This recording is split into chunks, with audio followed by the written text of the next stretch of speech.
Good morning to all. Nature of substance class 7 లెసన్లో భాగంగా ఈరోజు మనము ఎండ్ ఆఫ్ ది లెసన్కి వచ్చాము. సో ఈరోజు మనం ఏం నేర్చుకోబోతున్నామో ఒకసారి చూద్దాం. సో మనము ఓల్డెన్ డేస్లో మనకు బ్రష్లు కానీ పేస్టులు కానీ ఉండేవి కావన్నమాట అప్పుడు. సో బ్రష్ ఉండేది కాదు. సో మీరు ఇప్పుడు కూడా కొన్ని పల్లెల్లో చూస్తూ ఉంటారు. నీమ్ స్టిక్ అంటే వేప పుల్లను దాన్ని బాగా నమిలేసి ఫస్ట్ ఎంట్రన్స్ భాగంలో ఇట్లా ముందు భాగంలో దాంట్లో మనకు బ్రష్కు ఉంటాయి చూసారా, బ్రష్కు పై భాగంలో హెయిర్స్ ఉంటాయి, అట్లా తయారు చేస్తారనమాట. ఈ నీమ్ను కూడా ఒక స్టిక్ తీసుకొని ఆ పై భాగంలో ఆ విధంగా చేసి టీత్ను క్లీన్ చేసుకుంటారు మార్నింగ్ లేసి. సో వేపుళ్ళు వేసుకొని బ్రష్ చేయడం అనమాట. సో నీమ్నే కాకుండా మిస్వాక్, కానుగ వీటి యొక్క స్టిక్స్ను కూడా క్లీన్ చేసుకోవడానికి, పళ్ళు క్లీన్ చేసుకోవడానికి వాడతారు. సో ఎందుకు why we are cleaning our teeths అంటే, so whatever food material we eaten before day, ముందు రోజు మనం ఏదన్నా తిని ఉంటే గినా అవి మనం మార్నింగ్ లేసి బ్రష్ చేయకుండా మన మౌత్ నుంచి వచ్చే స్మెల్ చూస్తే, so it is gives pungent smell, bad smell అనేది మనకు వస్తుంది. అంటే ఎందుకు వస్తుంది ఇది? Due to microbes.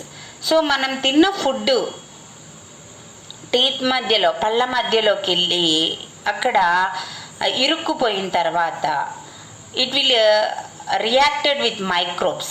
సో మౌత్లో ఉండే మైక్రోబ్స్ ద్వారా it released the acid. So అవి ఏం రిలీజ్ చేస్తాయి?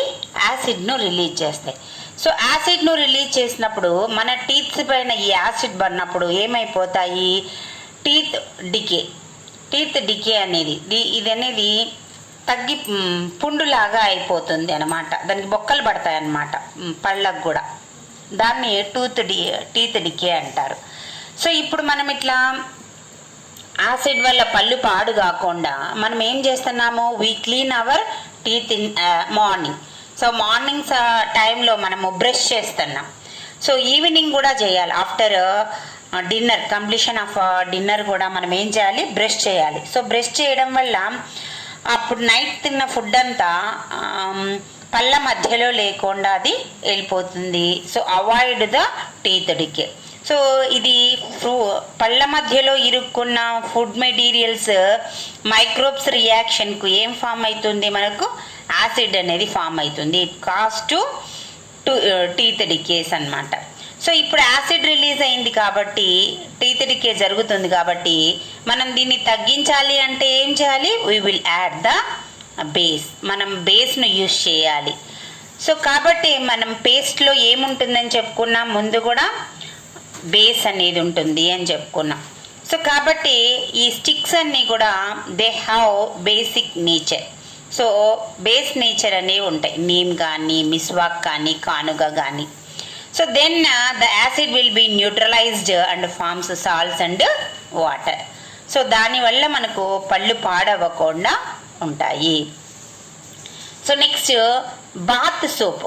మరి బాత్ చేసేటప్పుడు స్నానానికి వాడే సోప్లో ఏముంటాయి? What are the components, what are the substance which are present in bath soap అంటే fatty acids. So fatty acids కింద మనకు కోకోనట్ ఆయిల్ అనేది యూజ్ చేస్తాము.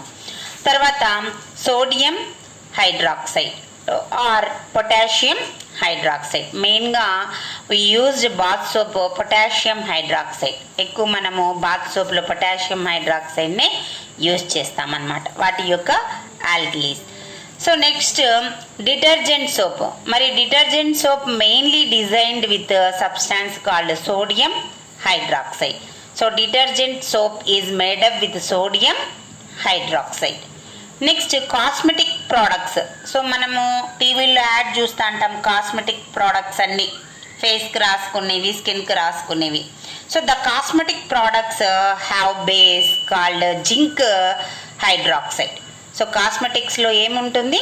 Zinc hydroxide. So it is a base but it is not an alkali. So ఇది alkali కాదనమాట. It does not dissolve in the water. మనం alkali అంటే ఏం చేసినాం చెప్పుకున్నాం earlier. The bases which dissolve in the water those are called alkalis. So వాటర్తో dissolve అయితేనే వాటిని ఏమంటాము ఆల్కలీస్ అంటాం. Otherwise they are called base.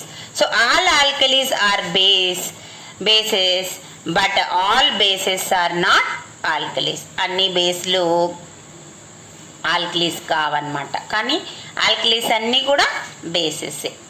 So ఇంకా దీంతో టేబుల్స్ ఉన్నాయి. ఇప్పుడు మనం ఆ టేబుల్స్ గురించి డిస్కస్ చేసుకున్నాం. సో బిఫోర్ దట్ నేను ఒక పాయింట్ మెన్షన్ చేయాలనుకున్నాను.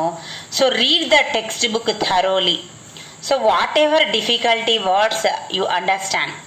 సో డిఫికల్టీ వర్డ్స్ ఏమున్నాయో అవన్నీ you can understand in the text book and ask me. నన్ను కామెంట్ బాక్స్లో అడగండి. తర్వాత make your own notes. So ఏవైనా గైడ్లు కానీ లేకపోతే ఇంకేదైనా అదర్ మెటీరియల్స్ కానీ మీరు వెళ్ళొద్దండి. Make your own notes using the text book. So మీరు ఏదైనా చేయలేకపోతే కామెంట్ బాక్స్లో పెట్టండి, ఐ ప్రొవైడ్ నోట్స్.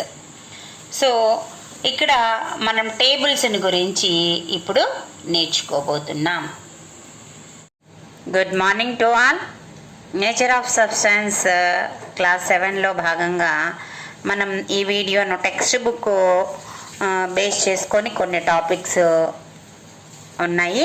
సో వాటి గురించి ఈరోజు మనం ఈ వీడియోలో చూడబోతున్నాం. సో కంటిన్యూయేషన్ అన్నమాట. సో వెనిగర్ లేకపోతే యాసిటిక్ యాసిడ్ అంటాం. So the use of acetic acid or vinegar is preservation of pickles and other food substances. So మీరు ఇప్పుడు ప్రియా కానీ అట్లా మన ఇంట్లో చేసిన వాటిల్లో మనం యాసిటిక్ యాసిడ్ వేయం, కానీ ఇట్లా మ్యానుఫ్యాక్చరింగ్ చేస్తుంటారు చూడండి పికిల్స్, ప్రియా కానీ ఇంకా వేరే అదర్ కంపెనీస్వి. సో వాటిల్లో యూస్ చేస్తారనమాట ఈ వెనిగర్ యాసిటిక్ యాసిడ్. గోబీ అట్లాంటి వాటిల్లో కూడా వేస్తారు. So next citric acid food preservation and in soft drinks. So మనం సాఫ్ట్ డ్రింక్ అంటే కోకోకోలా కానీ పెప్సీ కానీ వీటిల్లో అన్నమాట సిట్రిక్ యాసిడ్ వేస్తారు. సో ఇవి టీత్ని కూడా డికేడ్ చేస్తాయి. ముందు కూడా మనం చెప్పుకున్నాం కదా పళ్ళు బ్యాక్టీరియాతో పాడవుతాయని. దాంతోపాటు ఈ డ్రింక్స్లో ఉండే యాసిడ్ టీత్ని ఏం చేస్తుందంటే డిక్రీజ్ చేస్తుంది. దాన్ని క్షయం అంటాం, దాన్ని డిక్రీజ్ అనేది చేస్తుంది కొంచెం కొంచెం ఎనామిల్ను వాటిని. సో కాబట్టి డ్రింక్స్ తాకపోవడమే, సాఫ్ట్ డ్రింక్స్ ఇట్లా కోకోకోలా పెప్సీ లాంటివి తాకపోవడమే చాలా మంచిది. ఇంట్లో తయారు చేసుకోవాలి.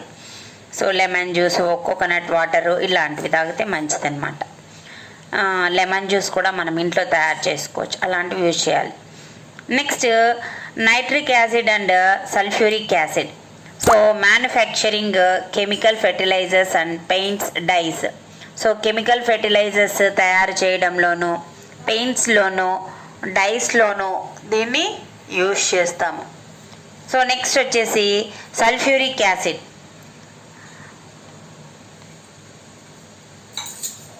సల్ఫ్యూరిక్ యాసిడ్ ఎర్లియర్ కూడా మీకు చెప్పున్నాను కదా, ఆటోమొబైల్స్లో యూజ్ చేస్తారు సల్ఫ్యూరిక్ యాసిడ్ అనేది. సల్ఫ్యూరిక్ యాసిడ్ను ఆటోమొబైల్స్లో యూజ్ చేస్తారు. Next tannic acid.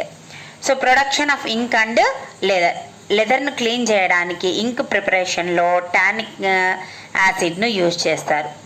సో లెదర్తో మనం డిఫరెంట్ కైండ్స్ ఆఫ్ మెటీరియల్స్ తయారవుతాయి అన్నమాట. షూస్ కానీ బెల్ట్స్ కానీ అవన్నీ. సో స్కిన్ తోటి. సో దాన్ని క్లీన్ చేయడంలో, ఆ లెదర్ను క్లీన్ చేయడంలో ముఖ్యంగా ఈ టానిక్ యాసిడ్ను యూజ్ చేస్తారు. Next uses of base. So ముందంతా uses of acids in human culture. So మనం నిత్యావసరంలో ఎట్లా యాసిడ్లు వాడతామో తెలుసుకున్నాం. సో ఇప్పుడు మనం బేస్ని ఎట్లా వాడతామో నేర్చుకోబోతున్నాం. So calcium hydroxide. So calcium హైడ్రాక్సైడ్ని ఎందుకు యూజ్ చేస్తారు? So neutralisation the acidity of the soil. సున్నం వేస్తామని చెప్పాం కదా ముందు, అదే అనమాట. White wash. మామూలుగా ఇంతకు ముందు ఇళ్ళకు వైట్ వాష్ చేసేవాళ్ళు, కానీ ఇప్పుడు పెయింట్స్ వేస్తున్నారు. సో వైట్ వాష్ వల్ల కూడా ఏమిటంటే మైక్రోబ్స్ ఏవైతే ఉంటాయో ఇంట్లో కాక్రోచెస్ అట్లాంటివన్నీ చనిపోతాయి అన్నమాట. కానీ ఇప్పుడు వాటి బదులుగా ఏమొచ్చినాయి, పెయింట్స్. ఇవైతే మళ్ళీ వర్షానికి అంతా వైట్ వాష్ వెళ్ళిపోతుంది కాబట్టి ఇప్పుడు పెయింట్స్ ఎక్కువగా వాడుతున్నారు.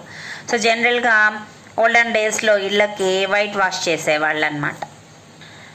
సో నెక్స్ట్ వచ్చేసి magnesium hydroxide. So milk of magnesia ఇంతకు ముందు కూడా చెప్పినాం. So it is used like antacid.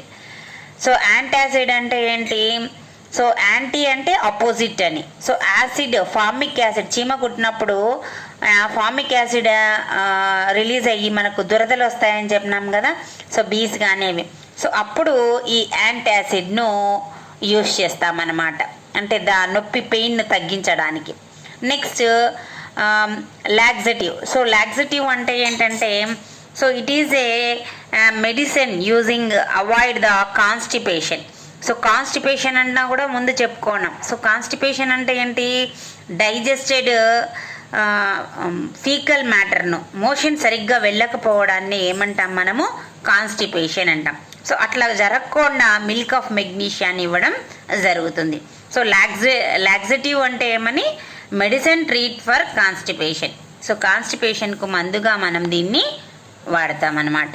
Next ammonium hydroxide. So ఇది మనం ఇళ్ళల్లో కూడా యూజ్ చేస్తుంటాం, మిర్రర్స్ని వాటిని క్లీన్ చేయడానికి. So window cleaners, cleaning agent.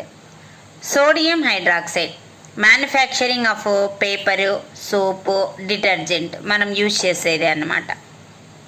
Potassium hydroxide, manufacturing of soaps and batteries. So బ్యాటరీస్లో కూడా మనం దీన్ని ఉపయోగిస్తాము.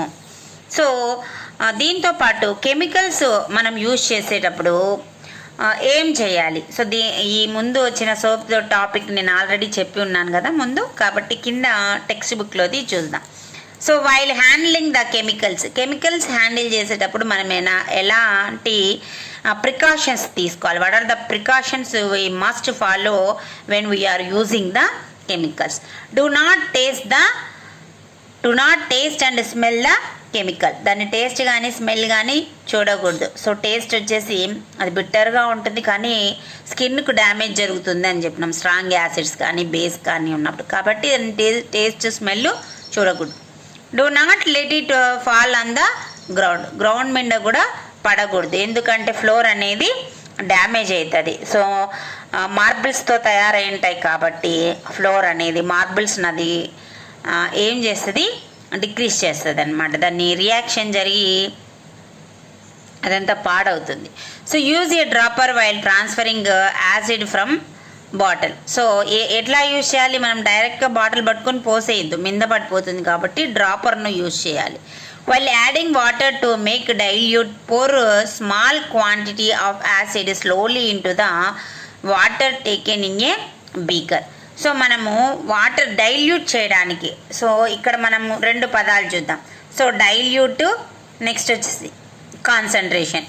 సో డైల్యూట్ అంటే it is more water less acid or base అన్నమాట. సో కాన్సన్ట్రేషన్ అంటే సో డైల్యూట్ అంటే more water, correct, more water ఎక్కువ ఉంటుందన్నమాట. వాటర్ కాన్సన్ట్రేషన్ అంటే వాటర్ లెస్ ఉంటుంది, యాసిడ్ బేస్ ఎట్లా ఉంటుంది, ఎక్కువగా ఉంటుంది. So strong acids bases have the highest concentration, ఎక్కువ కాన్సన్ట్రేషన్ ఉంటుంది వేటిల్లో, స్ట్రాంగ్ వాటిలో. సో వీక్వి ఏమంటాం, వాటిని డైల్యూట్ అంటాం, వీక్ను డైల్యూట్ అంటాం, మోర్ వాటర్ అనేది ఉంటుంది అనమాట. సో ఇక్కడ ఏం చేస్తామంటే యాసిడ్ ఎక్కువ స్ట్రాంగ్ యాసిడ్ ఉందనుకోండి, వీక్ చేయాలి, దాన్ని డైల్యూట్ చేయాలంటే ఏం చేయాలి. సో ఇక్కడ మనము స్ట్రాంగ్ యాసిడ్ ఉంది, స్ట్రాంగ్ యాసిడ్ హైడ్రోక్లోరిక్ యాసిడ్ అనుకున్నాం.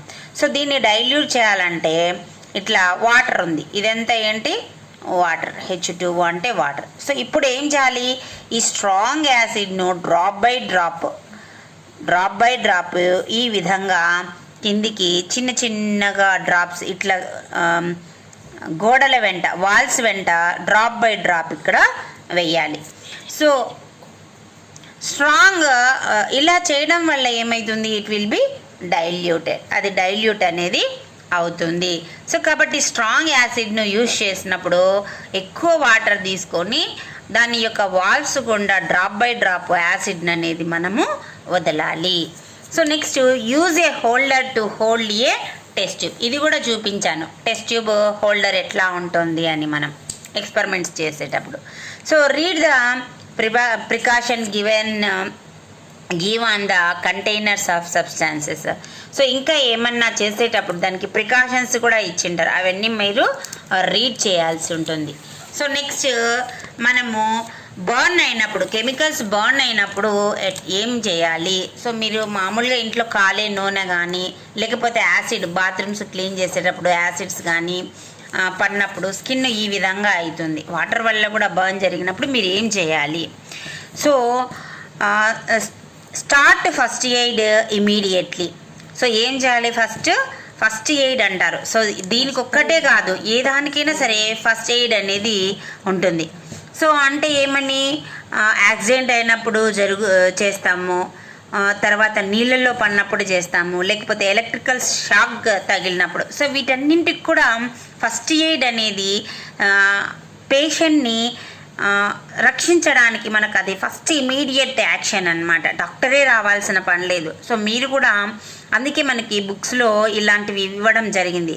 సో మీరు ఇవి తెలుసుకొని రేపు పొద్దున ఇలాంటి సందర్భాలను మీరు రియల్ లైఫ్లో చూసినప్పుడు you can adapt these solutions, వీటిని మీరు యూజ్ చేయాలి. So start first aid immediately, remove contaminated clothes from the person. So ఇక్కడ ఏమన్నా అతక్కపోయి ఉంటే, ఇది చేయి కాబట్టి అతక్కు ఉండవు, కానీ బాడీలో ఎక్కడైనా అతికిన ఒక పాలిస్టర్ అయినప్పుడు హైడ్రోక్లోరిక్ యాసిడ్ పడినప్పుడు అది వ్రింకిల్ అయ్యి స్కిన్కి బాగా అతుక్కపోతుంది, ఈ విధంగా అతుక్కుపోతుంది అనమాట. సో కాబట్టి ఆ విధంగా లేకుండా ముందు క్లాత్ను రిమూవ్ చేయాలి. Next wash the affected area with plenty of water. So ఎక్కువ వాటర్ వేయాలి. ఇంతకు ముందు కూడా చెప్పినాం కదా, సో కాన్సన్ట్రేషన్ ఉంటే స్ట్రాంగ్ యాసిడ్ ఉంటుంది. సో స్ట్రాంగ్ యాసిడ్ కానీ బేస్ కానీ, ఏ అంటే యాసిడ్, బే అంటే బేస్. సో దీనివల్ల ఏమవుతుంది, ఎక్కువ స్కిన్ కానీ ఆర్గాన్స్ కానీ డ్యామేజ్ అవుతాయి. కాబట్టి దాని మీద డైల్యూట్ చేయాలి అని చెప్పినాం. సో డైల్యూట్ చేయాలంటే యాడ్ విత్ వాటర్ వేయాలి. కాబట్టి ఇక్కడ మనం ఏం చేయాలి, సో ఆ ఏరియాలో ఎక్కువ వాటర్ను పోయాలి, లేకపోతే చెయ్యి తీసుకొని పోయి వాటర్లో పెట్టచ్చు, ఎక్కడన్నా బర్న్ అయిన ప్లేస్ని తీసుకుపోయి. Do not preserve the blisters. ఒకవేళ మీరు చూసింటారు ఇట్లా బుడగల్లాగా వస్తాయన్నమాట, బబుల్స్ లాగా స్కిన్ పైన, వాటిని చితమకూడదనమాట. స్కిన్ వెంటనే మీరు ఆయిల్లో పూరి వేయంగానే పూరి ఉబ్బుతుంది చూడండి, అట్లా ఇవి పడినప్పుడు ఏమవుతుందంటే స్కిన్ అనేది ఉబ్బుతుందనమాట. సో ఉబ్బినప్పుడు వీటిని మనము చిదిమేయకూడదు, ఇట్లా అని నుదిపేయకూడదు అనమాట. So next shift the person to hospital. So person ఏం చేయాలి, హాస్పిటల్కు తీసుకుపోవాలి. సర్వే జనా సుఖినో భవంతు.